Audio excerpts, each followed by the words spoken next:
Good morning. I am Dr. Hema Bhasin, taking the class of BSc Part 1 Zoology paper first, and today's topic is levels of organization or grades of organization. Now, the living world can be organized into different levels. For an example, many individual organisms can be organized into following levels: protoplasm, cell, tissue, organ, and organ system. Protoplasm is the living content of a cell which is surrounded by plasma membrane. Cell is a basic unit of structure and function of all the living things. Tissue is a group of cells of the same kind. Organ is a structure which is composed of one or more types of tissues. The tissues of an organ work together to perform a specific functions.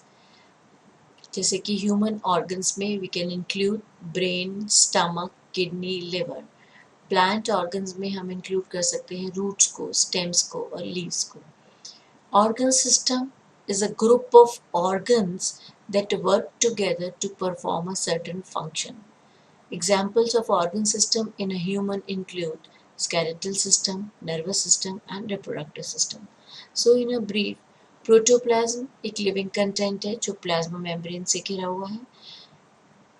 Cell एक basic unit है structure और function के living things में, और कई सारे sales मिलके बनाते हैं टिश्यूज, और कई टिश्यूज मिलके बनाते हैं एक ऑर्गन जो इकट्ठे काम करते हैं, एक पूरा काम करते हैं, एक स्पेसिफिक फंक्शन को परफॉर्म करते हैं, और ये ऑर्गन्स मिलके बनाते हैं ऑर्गन सिस्टम, जिसको जैसे हम स्केलेटल सिस्टम, नर्वस सिस्टम या रिप्रोडक्टिव सिस्टम की बात करें.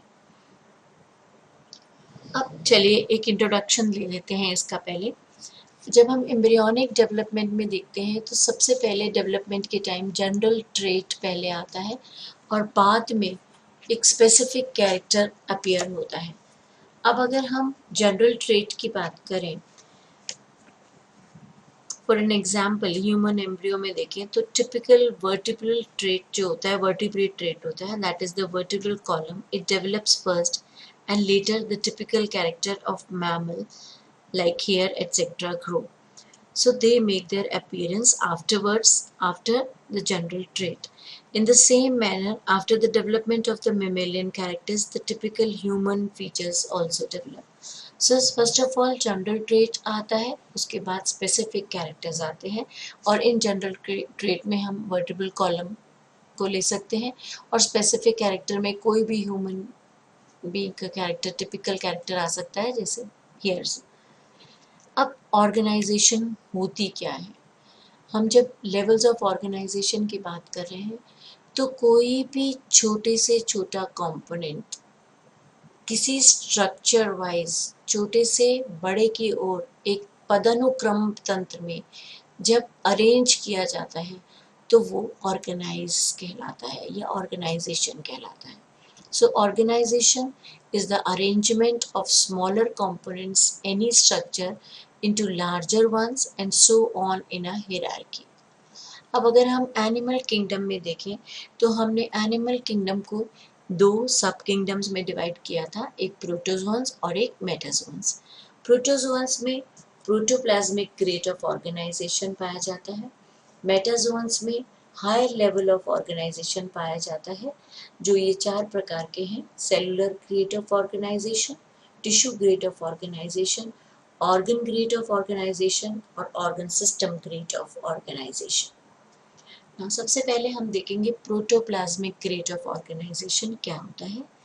यूनिसेलुलर एक कोशिकीय जीवों में ये पाया जाता है. All living functions are confined within the boundaries of a single cell. एक सिंगल सेल के अंदर सारे लाइफ के फंक्शंस कन्फाइंड होते हैं, और प्रोटोप्लाज्म डिफरेंशिएटेड होता है अलग अलग ऑर्गेनल्स में, जैसे ये पैरामीशियम में दिखाई दे रहा है, यानी कि प्रोटोजोन्स में दिखाई देता है. सेकेंड आता है सेलुलर ग्रेड ऑफ ऑर्गेनाइजेशन.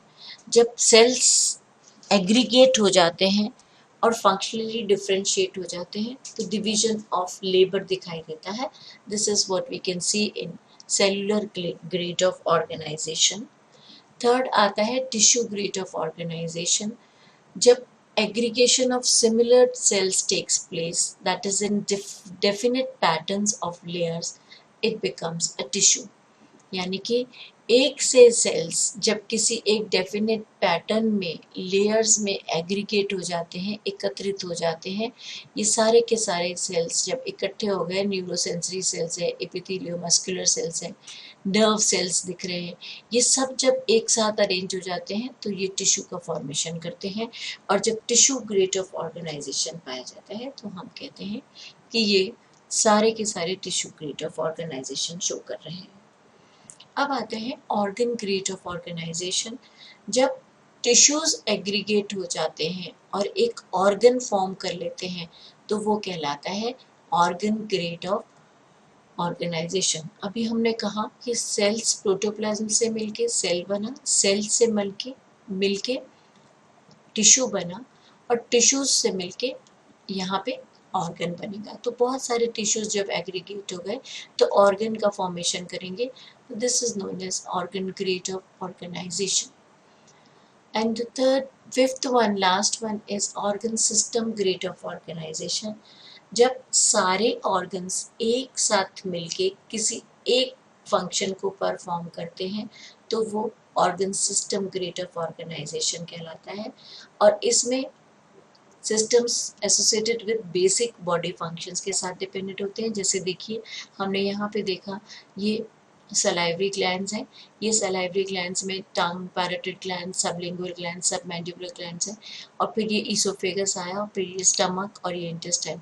तो ये सब क्या है, ये सारे के सारे एक सिस्टम फॉर्म कर रहे हैं जिसको हम बोलते हैं पाचन तंत्र या डाइजेस्टिव सिस्टम। तो जब सारे अलग अलग ऑर्गन्स मिलके एक ही फंक्शन को परफॉर्म कर रहे होते हैं तो वो कहलाता है ऑर्गन सिस्टम। और इस तरह का जब ग्रेड ऑफ ऑर्गेनाइजेशन होता है तो उसको हम कहते हैं organ system grade of organisation. अब हम इसको जल्दी से एक नज़र मार के देखें तो protoplasmic grade of organisation protozoa में पाया जाता है, सब किंगडम प्रोटोजोआ, जिसका एक ही फाइलम है protozoa. Cellular grade of organisation sub kingdom metazoa में पाया जाता है, जिसकी ब्रांच पैराजोआ है। मेटाजोआ को हम दो ब्रांचेस में डिवाइड करते हैं, एक पैराजोआ और एक यूमेटाजोआ। तो cellular grade of organisation parazoa में और इसका एक फाइलम है पॉरीफेरा में पाया जाता है। Tissue grade of organisation sub kingdom metazoa की ब्रांच यूमेटाजोआ में पाया जाता है, और इसके अंतर्गत आते हैं दो फाइलम, सीलेंट्रेट्स और टिनोफोरा। इसी तरह से ऑर्गन ग्रेड ऑफ ऑर्गेनाइजेशन, जहाँ पे ऑर्गन बन जाता है, sub kingdom Metazoa, branch eumetazoa, और इसके अंतर्गत आएंगे फाइलम प्लेटिहेल्मिन्थीज और एस्केल्मिन्थीज, यानी कि प्लेटिहेल्मिन्थीज और एस्केल्मिन्थीज में ऑर्गन ग्रेड ऑफ ऑर्गेनाइजेशन पाया जाता है। और लास्ट में आता है organ system grade of organisation, sub kingdom metazoa और इसकी दूसरी ब्रांच यूमेटाजोआ, और इसमें फाइलम आते हैं बाकी के बचे हुए सारे, that is rest of all animal phylum.